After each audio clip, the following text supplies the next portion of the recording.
खुदावंद के जिंदा कलाम में से पैदाइश की किताब उसका 31वां बाब आयत 31 ता 55।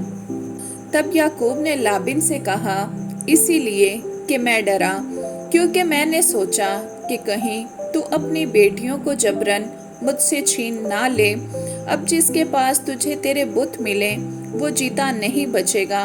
तेरा जो कुछ मेरे पास निकले उसे उन भाइयों के आगे पहचान कर ले ले, क्योंकि याकूब को मालूम ना था कि राखिल उन बुतों को चुरा लाई है। चनाचा लाबिन याकूब और लिया और दोनों लोंडियों के खेमा में गया, पर उनको वहां ना पाया। तब वो लिया के खेमा से निकलकर राखिल के खेमा में दाखिल हुआ, और राखिल उन बुतों को लेकर और उनको ऊंट के खजावा में रखकर उन पर बैठ गई थी। और लाबिन ने सारे खेमा में टटोल टटोल कर देख लिया, पर उनको ना पाया। तब वो अपने बाप से कहने लगी कि ऐ मेरे बुजुर्ग, तू इस बात से नाराज ना होना कि मैं तेरे आगे उठ नहीं सकती, क्योंकि मैं ऐसे हाल में हूँ जो औरतों का होता है। सो उसने ढूंढा, पर वो बुत उसे ना मिले। तब याकूब ने गजबनाक होकर लाबिन को मलामत की, और याकूब लाबिन से कहने लगा कि मेरा क्या जुर्म और क्या कसूर है कि तूने ऐसी तुंदी से मेरा तअक्कुब किया। तूने जो मेरा सारा असबाब टटोल टटोल कर देख लिया, तो तुझे तेरे घर के इसबाब में से क्या चीज़ मिली? अगर कुछ है तो उसे मेरे और अपने इन भाइयों के आगे रख कि वो हम दोनों के दरमियान इंसाफ करें।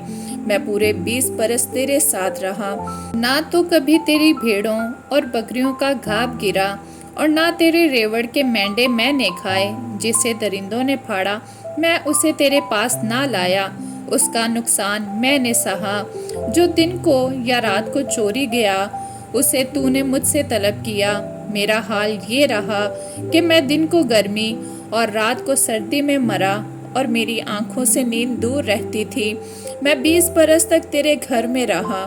14 बरस तक तो मैंने तेरी दोनों बेटियों की खातिर और 6 बरस तक तेरी भेड़ बकरियों की खातिर तेरी खिदमत की, और तूने 10 बार मेरी मजदूरी बदल डाली।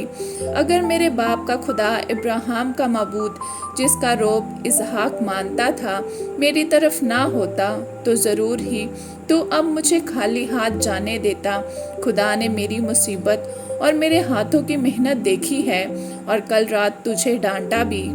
तब लाबिन ने याकूब को जवाब दिया कि ये बेटियां मेरी और ये लड़के भी मेरे और ये भेड़ बकरियां भी मेरी हैं, बल्कि जो कुछ तुझे दिखाई देता है वो सब मेरा ही है। सो मैं आज के दिन अपनी ही बेटियों से या उनके लड़कों से जो उनके हुए क्या कर सकता हूँ।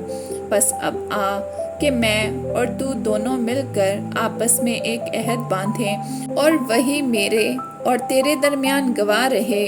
तब याकूब ने एक पत्थर लेकर उसे सतून की तरह खड़ा किया, और याकूब ने अपने भाइयों से कहा कि पत्थर जमा करो। उन्होंने पत्थर जमा करके ढेर लगा दिया, और वहीं उस ढेर के पास उन्होंने खाना खाया। और लाबिन ने उसका नाम यजर शाहदू था, और याकूब ने जलाद रखा। और लाबिन ने कहा, ये ढेर आज के दिन मेरे और तेरे दरमियान गवाह हो। इसीलिए उसका नाम जलाद रखा गया, और मिस्फा भी, क्योंकि लाबिन ने कहा कि जब हम एक दूसरे से गैर हाजिर हों तो खुदावंद मेरे और तेरे बीच निगरानी करता रहे। अगर तू मेरी बेटियों को दुख दे और उनके सिवा और बीवियां करे तो कोई आदमी हमारे साथ नहीं है, पर देख खुदा मेरे और तेरे बीच में गवाह है। लाबिन ने याकूब से ये भी कहा कि इस ढेर को देख और इस सतून को देख जो मैंने अपने और तेरे बीच में खड़ा किया है। ये ढेर गवाह हो और ये सतून गवाह हो। जर पहुंचाने के लिए ना तो मैं इस ढेर से उधर तेरी तरफ तजावज़ करूं, और ना तो इस ढेर और इस सतून से इधर मेरी तरफ तजावज़ करे। इब्राहिम का खुदा और नहूर का खुदा और उनके बाप का खुदा हमारे बीच में इंसाफ करे। और याकूब ने उस ज़ात की कसम खाई जिसका रोब उसका बाप इसहाक मानता था تب یعقوب نے وہیں پہاڑ پر قربانی چڑھائی اور اپنے بھائیوں کو کھانے پر بلایا، اور انہوں نے کھانا کھایا اور رات پہاڑ پر کاٹی۔ اور لابن صبح سویرے اٹھا اور اپنے بیٹوں اور اپنی بیٹیوں کو چوما اور ان کو دعا دے کر روانہ ہو گیا اور اپنے مکان کو لوٹا۔ آمین۔